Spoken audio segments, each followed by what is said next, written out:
Hello everyone, আজকের আমার এই ভিডিওটা যারা জয়েন্ট এন্ট্রান্স এক্সাম দিচ্ছ পোস্ট বেসিক বিএসসি নার্সিংয়ের জন্য তাদের জন্য। আগামী 7th জুন তোমাদের এক্সাম সানডেতে। সো আর বেশি দিন নেই। সো তোমাদেরকে বলবো তোমরা এই কিছুদিন আদার্স চিন্তাভাবনা না করে পড়াশোনা করো। অ্যান্ড যেই জিনিসগুলোতে ডাউট আছে, আই থিঙ্ক তোমাদের সবারই প্রিপারেশন মোটামুটি ডান। সো আমি মেনলি তো টার্গেট হাইটাই পড়েছিলাম, অ্যান্ড যদি আমার কোনো সমস্যা হয়েছিল তো সেগুলো আমি চ্যাট জিপিটি থেকে মানে কোশ্চেনগুলো সলভ করছিলাম।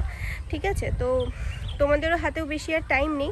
তোমাদেরকে একটা কথাই বলবো, খুব মনোযোগ সহকারে কোশ্চেনগুলো অ্যান্সার করবে। আর মানে প্রত্যেকটা অ্যান্সার মানে যেহেতু নেগেটিভ মার্কিং আছে, তো যেগুলোতে তোমরা শিওর হবে 100% শিওর হয়ে যাবে সেগুলোই অ্যান্সার করবে, এবং যেগুলোতে 80% বা 80% শিওর থাকবে সেইগুলোতে টিকমার্ক দেবে। আর অবশ্যই তোমরা দেখে নেবে মানে কোশ্চেন এর আগেও মানে কীরকম, খুব একটা কঠিন আসে না, কোশ্চেন সহজই আসে। তো তোমাদের জন্য তোমাদের প্রত্যেককে all the best for the examination. সবাই ভালো করে এক্সাম দাও।